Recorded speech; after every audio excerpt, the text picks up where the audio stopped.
लेकिन आप राम की मूर्ति थोड़ी छोटी कर दीजिए, लेकिन राम बगैर सीता के अधूरे हैं, सीता बगैर राम के अधूरे। तो आप अयोध्या में राम सीता की मूर्ति लगाएं तो ज्यादा अच्छा होगा। आप सिर्फ राम की मूर्ति लगा रहे हैं। उनका सुझाव अच्छा है और उसका हम स्वागत भी करते हैं, मगर डॉक्टर करण सिंह जी से इतना ही कहूंगा मैं, और वरिष्ठ नेता हैं, कि आप हमें तो सुझाव दे रहे हैं, आप जिस पार्टी से आते हैं वहां पे राहुल गांधी जी को भी दे दीजिए कि राम मंदिर निर्माण में वो भी सहयोग कर दे और हां कर दे। इस तरह से राजनीति ना करें और उलझाए नहीं। राहुल गांधी भी नहीं, उन्होंने तो कह दिया इस बार तो उन्होंने चुनाव में भी कह दिया। मैं आ रहा हूं शंकराचार्य आप जी के पास, कि उन्होंने कह दिया कि मंदिर तो हम ही बनाएंगे। उन्होंने बोला है मंदिर बनाने का समय आ गया है, आइए मिल के बना देते। साधु संत सब उस पर आशीर्वाद दे रहे हैं, उनकी डिमांड है, हम लोग भी खड़े हुए हैं। आइए, इसका वेट क्यों करते हैं जजमेंट का और सुप्रीम कोर्ट का? हम सब लोग बातचीत के माध्यम से ही बना सकते हैं। आप भी तैयार होइए, हो जाएगा। नरेंद्र जी हमारे साथ बैठे हैं, बहुत वरिष्ठ हैं, शंकराचार्य हैं, पीठाधीश्वर हैं। आपको इनकी बातों पे पूरा विश्वास हो रहा है या थोड़ा थोड़ा मंद मंद मुस्कुरा रहे हैं आप? देखिए, सरकारों का काम मंदिर का निर्माण नहीं रहा है। सरकारों का काम उसमें बाधा दूर करने का था। राम मंदिर निर्माण के लिए राम जन्मभूमि न्यास है, जिसके अध्यक्ष रामचंद्र दास परमहंस जी थे। वर्तमान में महंत नित्य गोपाल दास जी हैं। हमको विश्वास इन पर है, था और रहेगा।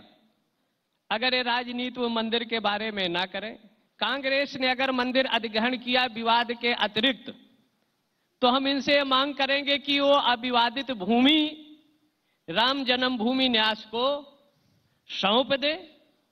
न्यायालय का भी दायित्व बनता है, कर्तव्य बनता है। आईपीसी छागा का निस्तारण 6 मंथ के अंदर होना चाहिए।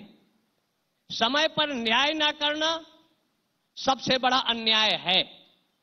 इसलिए सरकार से हम ये अपेक्षा चाहेंगे कि न्यायपालिका की समीक्षा होना चाहिए।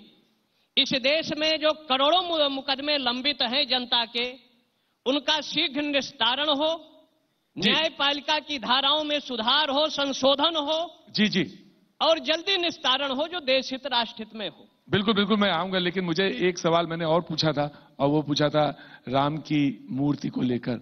हाँ। तो वो सीता राम की हो जाए तो अच्छा रहेगा?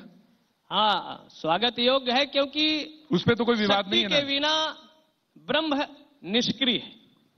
शिव के साथ सती है, भगवान कृष्ण के साथ और भगवान राम के साथ जो आह्लादनी शक्ति है, पराशक्ति है, ब्रह्म की शक्ति है, वो जगत जननी पराम्बा भगवती सीता है। तो पहले मंदिर बनना चाहिए, फिर मूर्ति लगनी, उसके बाद उसमें मूर्ति होना चाहिए। ऐसा परमेश्वर संहिता नहीं, वो तो मूर्ति बाहर लग है। नहीं तो मूर्ति तो बाहर लग रही है ना। कहीं भी लगे तो भगवान को क्या धूप में रखेंगे क्या? भगवान के लिए छाया होना चाहिए, उसमें पक्षी वगैरह वीट ना करें, क्योंकि हम राम को ब्रह्म के रूप में, आराध्य के रूप में मानते हैं। और अगर धूप लगती है तो राम के साथ ये क्या मजाक नहीं होगा? साध्वी जी हमारे साथ मौजूद हैं। साध्वी जी, तो कुंभ में तो जाएंगी आप, तैयारी है, तमाम है, लेकिन सवाल यही है कि एक कुंभ को लेकर तमाम तैयारियों के बीच ये भी प्रश्न है कि राम मंदिर को लेकर भी वहां पे धर्म सभाएं होंगी। और तो आपको लगता है कि सरकार का ये जो प्रयास है और जो है उसमें रवैया ठीक है या डुलमुल है? नहीं, कुंभ का जो प्रयास है वो बहुत अच्छा है, सराहनीय है। कुंभ का नहीं, मंदिर का पूछ रहा हूं मैं। मंदिर का मूर्ति लगाना है और सीता मैया के साथ लगाएं, लेकिन ऊपर एक छत्र होना चाहिए।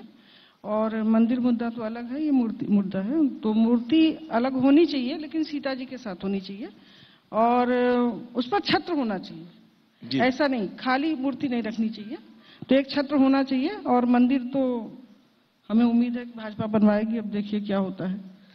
जैसे सिद्धार्थ जी, सवाल यह कि इस बार कुंभ में जो खास चीज है वो, जनता तो सबसे बड़ी है, जो भीड़ है, श्रद्धालु है, वो तो आती, श्रद्धालु ज्यादा उपयुक्त शब्द है, तो आते हैं वो तो है, उसका कई पहलू भी हैं, कई डायमेंशन है, लेकिन आप क्या इलैबोरेट कर रहे हैं उसमें सबसे ज्यादा?